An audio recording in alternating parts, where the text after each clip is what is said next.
Rapaz, ó, que sufoco do Barcelona para vencer o Girona jogando no Estádio Olímpico de Montjuïc, jogando em casa, com um gol aos 93 minutos de um herói improvável, Ronald Araújo, saiu do banco de reservas para desbloquear o jogo e marcar o gol da vitória por 2-1, numa partida que, se o Barcelona não consegue a vitória, poderia mergulhar num momento bem conturbado, tá? Numa mini crise, entre aspas, durante a temporada. Porque o Barcelona já vinha de 2 partidas sem vencer, seria a terceira partida sem vencer. O Barcelona poderia ficar a 4 pontos do Real Madrid, que se vencesse o Getafe abriria essa distância. O Barcelona daqui a uma semana, mais ou menos, vai jogar o Clássico em Madrid.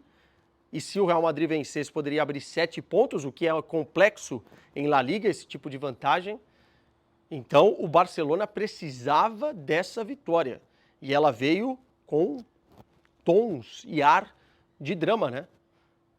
Tudo bem que o Barcelona não poderia e não pôde contar com vários jogadores, e a gente precisa falar, né, desse momento no departamento médico. O Barcelona tem desfalques importantíssimos, 4 ou 5 jogadores considerados titulares. Eu nem vou falar do Gavi, que já vai ficar um tempo mais fora, mas sem Dani Olmo, sem Ferran Torres, sem Rafinha, sem Lewandowski, com jogadores também que puderam entrar em campo com fadiga, né, não 100% para jogar o jogo todo, o próprio Pedri, que foi substituído junto com o Lamine Yamal também, mais um que entra nessa conta no segundo tempo, e o Barcelona teve que tirar leite de pedra para conseguir essa vitória, que entra muito na conta do Hans Flick, assim como também os erros da própria equipe, porque foi ele que resolveu colocar o Ronald Araújo fazendo uma leitura do que estava acontecendo no jogo de centroavante, e que entra mais num espírito do que propriamente no mérito geral do Barcelona de ter vencido a partida, porque sofreu. Não foi um jogo em que o Girona apenas se defendeu e o Barcelona atacou. Pelo contrário, foi um tiroteio, especialmente na primeira etapa, que poderia, uma moeda jogada para o alto, cair para qualquer lado, e o Barcelona poderia ter saído bem complexo e complicado depois do primeiro tempo, né? Vamos falar um pouquinho do jogo em geral, mas primeiro falar da escalação. O Barcelona com todos esses problemas de desfalques, e aí você tem um moleque da base de 17 anos, né, o Toni Fernandes, ganhando uma oportunidade. É óbvio que quando a gente fala de Barcelona, as pessoas olham para essas oportunidades para a molecada de La Masia e abrem um sorriso. E eu acho que é interessante realmente essas oportunidades. O problema é você diferenciar uma oportunidade para um moleque com o time ajeitadinho, com o time montado, ele entrando no segundo tempo e se destacando já com o encaixe perfeito. Outra coisa é você montar o moleque numa fogueira, né? Eu sei que o Barcelona precisava, mas não era a melhor das alturas para colocar um jogador como esse, né? O Toni Fernandes entrou com 17 anos, não é que ele comprometeu, mas é um jogador muito cru. E jogou como um falso 9, né? Ele que pode ser um meio atacante, um atacante de beirada caindo pela esquerda, com o Rashford pela esquerda e com o Lamine Yamal pela direita, né? No meio campo ali com o Pedro um pouquinho mais adiantado, De Jong e Caçador, Baldé de um lado, Koundé do outro, Pau Cubarsí junto com o Eric Garcia, a zaga titular, o Chesney no gol. Enfim, esse foi o Barcelona montado pelo Hans Flick. E aí foi um suco de Barcelona o jogo, né? Tanto da parte positiva quanto da parte negativa. Os primeiros 15 minutos, o Barça conseguiu fazer exatamente o que queria. 89% de posse de bola, controlando totalmente as ações do jogo, invertendo a bola com velocidade, tendo também pegada na marcação lá na frente para recuperar a bola quando perdia com rapidez. O Barça dominou, 11% de posse de bola apenas pro Girona, e foi aí que consegue criar as primeiras chances e consegue chegar ao primeiro gol, né? Aliás, o primeiro gol é uma bela jogada do Lamine Yamal pela direita, assistência, e o Pedri vai cortando por dentro. Me lembrou muito o gol que o Iago Aspas perdeu e logo na sequência o Messi fez num duelo entre Barcelona e Celta de Vigo algum tempo já, né? Nostálgico esse comentário, mas há algum tempo já em La Liga, em que o cara vai cortando por dentro e depois dá um totozinho de sinuca, sem colocar muita força, tirando o peso da bola, ela bate na trave e entra. Para mim é um golaço do Pedro, o Pedro que estava jogando um pouco mais adiantado e com outras responsabilidades, né? Muito mais na armação, na criação, no passe final, né? Na verticalização, e por isso errou bastante. Tá? O Pedro pegou na casa aí das 70 vezes na bola durante o jogo, e errou e perdeu a bola mais ou menos umas 13 vezes, o que é muito para o Pedro. Errou lançamentos longos, errou alguns passes, algo que não é característico do Pedro, mas eu achei que ele estava jogando realmente com outras funcionalidades e por isso que ele errou mais. Ele era o responsável, né, para tentar achar esse passe disruptivo. Só que aí, cara, chegou aos 15 minutos de primeiro tempo, o Barcelona já vencendo o jogo e transformou a partida num tiroteio, muito por conta de algo que não é novidade, né? Uma debilidade do Barcelona, que é uma característica dessa equipe, que é a tal da linha alta. A gente nem pode mais falar, pô, o Barcelona tem esse problema, o Barcelona fica muito exposto. Pô, parece que é chover no molhado, né? Parece que é ficar repetitivo. Mas o que não é novidade, talvez seja a teimosia do Flick em reconhecer que talvez sem os seus principais jogadores da frente, que fazem a pressão alta, coordenada, fica muito difícil sustentar a linha alta. E aí, defensiva. E aí falta repertório. Pô, Quesadinha, mas ele não sabe fazer o plano B. O plano B é melhorar o plano A. Mas isso entra também num combo de elogios e críticas, né? Porque se o plano A funciona muito bem, a gente vê um Barcelona de puro entretenimento, muito intenso, recuperando a bola, pressionando, marcando lá em cima, acertando, encaixando essa linha alta defensiva. Se dá errado, é um time muito exposto.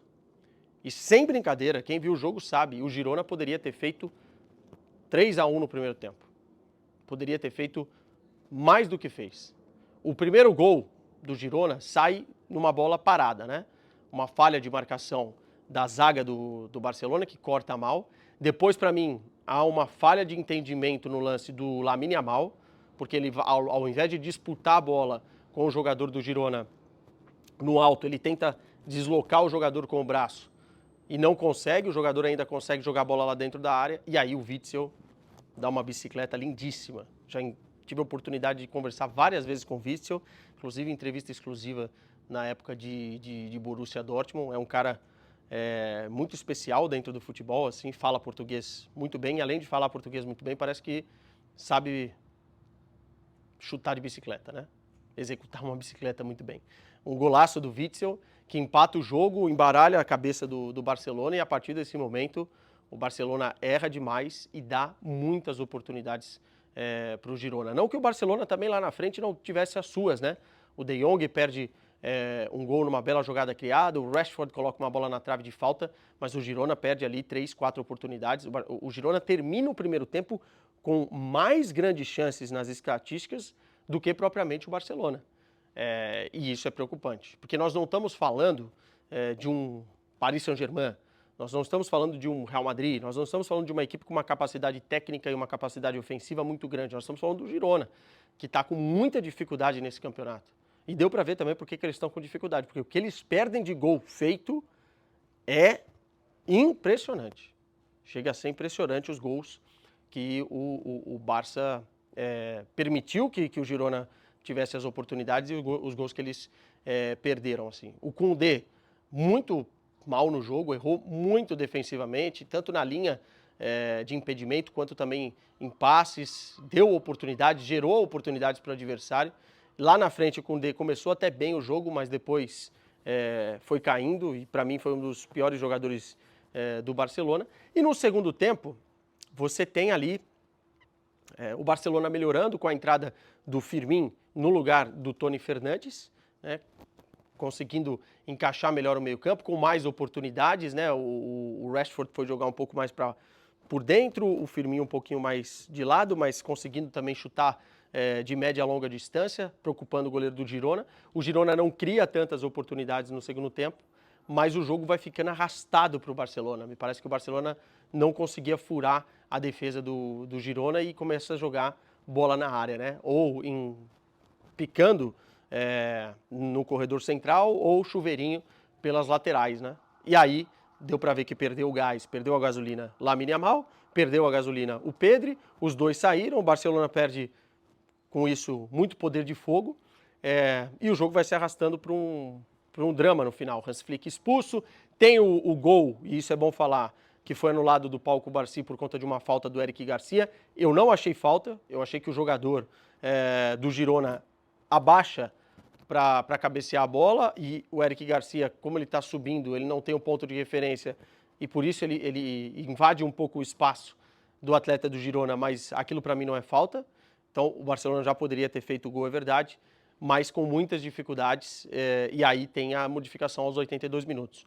O Flick merece, e atenção a isso, o Flick merece críticas, porque ele precisa de repertório, ele precisa encaixar melhor essa defesa, ele precisa fazer com que o Barcelona tenha um plano B para se defender quando o plano A não está sendo bem executado.